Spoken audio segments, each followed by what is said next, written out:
السلام علیکم ورحمۃ اللہ وبرکاتہ۔ میں آپ کا دوست محمد سعد، امید ہے آپ سب لوگ خیر و عافیت سے ہوں گے۔ آج کی اس ویڈیو میں ہم اللہ تعالیٰ کی مخلوقات میں سے مچھلیاں جو پانی میں رہتی ہیں ان کی چند قسموں کے متعلق جانیں گے کہ دراصل اللہ کی جتنی مخلوقات ہیں وہ سمندر میں رہنے والی ہوں یا بری ہوں، اڑنے والی ہوں یا رینگنے والی ہوں، یہ ساری کی ساری مخلوقات، یہ جتنے بھی حیوانات ہیں، چرند پرند درندے جنگلات، ارد گرد رہنے والے انسان ہوں، جن ہیں، فرشتے ہیں، آسمان ہے، زمین ہے، یہ سب اللہ تعالیٰ کی قدرت کے شاہکار ہیں۔ اور یہ مخلوقات اپنے خالق کا پتہ بتلاتی ہیں کہ مجھے پیدا کرنے والا کوئی عام نہیں بلکہ اللہ ہے، اور اللہ کے سوا یہ چیزیں اتنی قدرتوں اور اتنے کرشموں کے ساتھ اور اتنی بہت زیادہ صفات کے ساتھ کوئی بھی پیدا نہیں کر سکتا تھا، اللہ ہی پیدا کر سکتا ہے۔ اور یہ ساری اللہ کی قدرت کی نشانیاں، یہ ساری چیزیں منہ بولتا ثبوت ہیں کہ یہ کائنات بغیر کسی چلانے والے کے نہیں چل رہی ہے، یہ اللہ ہی چلا رہا ہے۔ تو مچھلیوں میں ایک مچھلی ہوتی ہے، اسے پفر مچھلی کہا جاتا ہے۔ وہ مچھلی ایک خاص قسم کی دفاعی صلاحیت رکھتی ہے، اپنے آپ کو بچانے کے لیے دوسری مچھلیوں سے۔ اللہ تعالیٰ نے اس کو ایسا جسم دیا ہے، جب اسے کوئی خطرہ محسوس ہوتا ہے تو وہ 3 گنا ہو جاتی ہے، اپنے پیٹ میں پانی بھر کے، اپنے معدے میں پانی بھر کے یا ہوا بھر کے وہ اپنے اصل وجود سے 3 گنا ہو جاتی ہے اور اپنے آپ کو پھلا لیتی ہے۔ اور اس کے جسم پہ بڑے خاردار قسم کے اور سخت قسم کے نوکیلے کانٹے ہوتے ہیں، جن کانٹوں سے وہ اپنے اوپر اپنا شکار کرنے والے شکاری کو زخمی کر دیتی ہے۔ اگر ہم اس کو پکڑنے کی کوشش کریں اور ہم نے کوئی ہارڈ قسم کے گلوز نہ پہنے ہوں تو وہ ہمارے ہاتھ کو زخمی کر دے، اور اگر کوئی دوسری مچھلی اس کو کھانے یا چبانے کی کوشش کرے تو یہ مچھلی اگرچہ چھوٹی ہوتی ہے وجود میں، تو یہ بڑی مچھلی کے لیے لوہے کا چنا ثابت ہو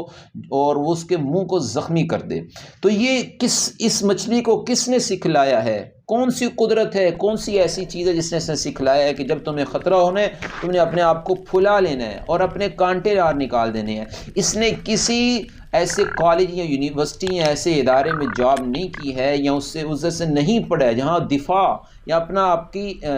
ڈیفنس سکھلایا جا رہا ہو۔ اس نے خود بخود اللہ تعالیٰ کے سکھلانے سے اور اللہ تعالیٰ کی ان چیزوں کو ان کے دماغ میں یہ ڈالنے سے سیکھا ہے۔ تو یہ اللہ تعالیٰ کی قدرت کا منہ بولا ثبوت ہے۔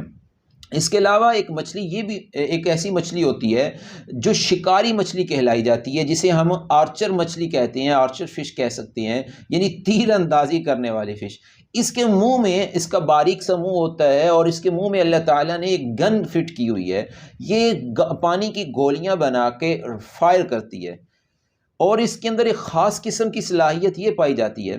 کہ یہ پانی کے اندر رہتے ہوئے پانی سے باہر شکار کرتی ہے، یعنی کہ یہ پانی سے آنکھیں بھی نہیں نکالتی، اپنا منہ بھی نہیں نکالتی، اور آنکھیں نکالے بغیر باہر موجود شکار کو اور چھوٹے سے کیڑے کو جو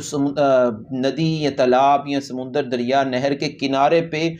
جو تنکے یا جھاڑیاں ہوتی ہیں ان پہ بیٹھا ہوا کوئی بھی پرندہ بیٹھا، ان پہ کوئی بھی کیڑا بیٹھا ہو تو اس کیڑے پہ فائر کرتی ہے پانی کے ذریعے، یعنی کہ یہ پانی چلانے والا پسٹل ہے پانی والا، اس کے ذریعے فائر کر کے اس کو پانی میں گرا کے اس کا شکار کر لیتی ہے۔ اب یہ اپنے چھوٹا سا وجود رکھنے والی یہ چھوٹی سی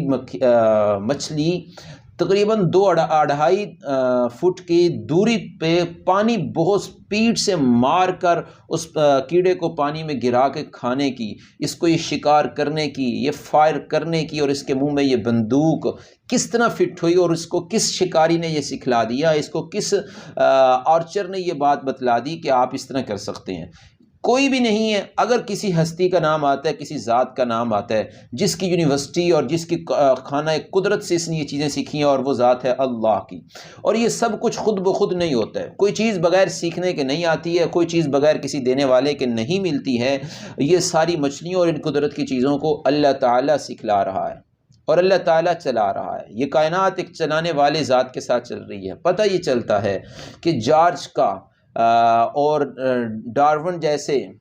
نظریات جو ہیں اور ان سے پیدا ہونے والے عقیدہ ارتقاء کہ کائنات خود بخود چل رہی ہے، کوئی چلانے والا نہیں ہے، اور مر کے ہم نے فنا ہو جانا ہے، اللہ دوبارہ کس طرح زندہ کر سکتا ہے؟ جو اللہ اتنی شاہکار قسم کی مخلوقات اور تخلیقات کر سکتا ہے وہ دوبارہ زندہ کرنے پہ بھی قادر ہے۔ تو پہلی بات ہمیں یہ پتہ چلی یہ کائنات خود بخود نہیں بلکہ اس کو چلانے والا ذات اللہ ہے۔ دوسری بات یہ پتہ چلتی ہے اگر اللہ کے سوا کوئی ایسی تخلیق تحقیقات کر سکتا ہے؟ کوئی ایسی مچھلی بنا سکتا ہے؟ اگر نہیں بنا سکتا تو عبادت صرف اور صرف اللہ کی ہونی چاہیے۔ تیسری بات یہ پتہ چلی کہ اللہ خالق نہیں ہے، صرف پیدا کرنے والا نہیں ہے، بلکہ پیدا کرنے کے بعد اللہ رب بھی ہے، اس کو پورا رزق حاصل کرنے کی اور اپنا دفاع کرنے کی تمام تر چیزیں سکھلاتا ہے۔ اللہ تعالی ہمیں سیکھ کر عمل کرنے کی توفیق عنایت